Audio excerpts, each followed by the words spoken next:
When Chava Colon from the Prison Coalition asked one January day in 1982 for me to become a pen pal to a death row inmate, I say, sure. The invitation seems to fit with my work in St. Thomas, a New Orleans housing project of poor black residents. Not death row exactly, but close. Death is rampant here. From guns, disease, addiction, medical care scarcely exists.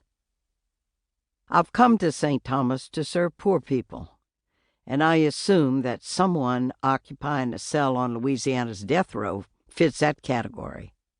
I had learned that back in 1977 at a lecture by John Vodka, one of the founders of the Louisiana Coalition on Jails and Prisons, where Chava now works.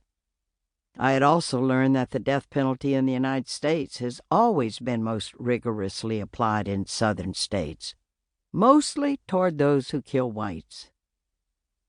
The Prison Coalition office is near Hope House, where I teach high school dropouts, and Chava and I run into each other fairly often. After he has written the name of the death row inmate, he says, maybe I ought to give you somebody else.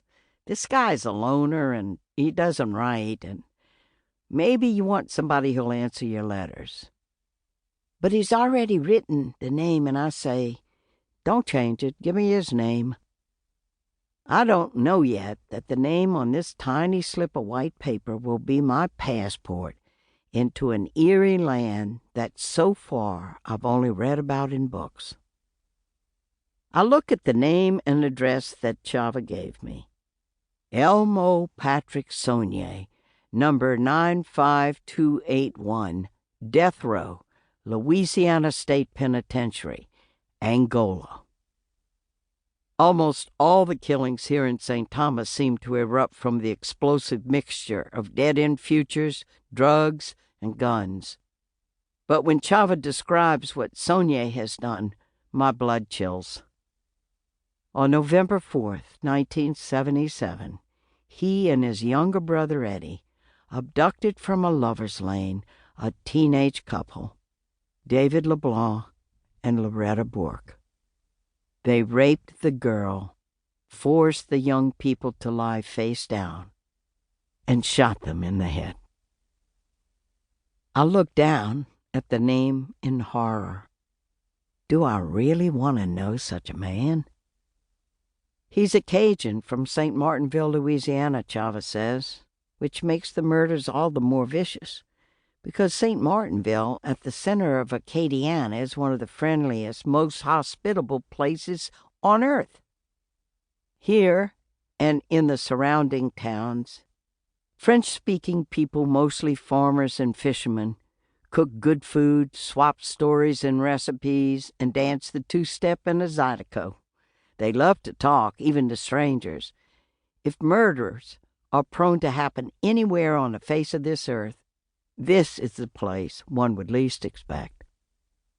I wonder what I can say to this man. What will he have to say to me? We have files at the office, Chava says, if you want to read about the case. I take the piece of paper with the name on it back to the apartment in the project where I live with 5 other nuns. A year ago, in June 1981, I'd driven a small brown truck loaded with my personal possessions to the apartment on 519 St. Andrew Street and hoped to high heaven I wouldn't be shot. We were practically the only whites, all women, among 1,500 residents in the 6 square blocks of beige brick buildings, tucked between the Central Business District and the Garden District. After my first night in the project apartment, I wrote in my journal.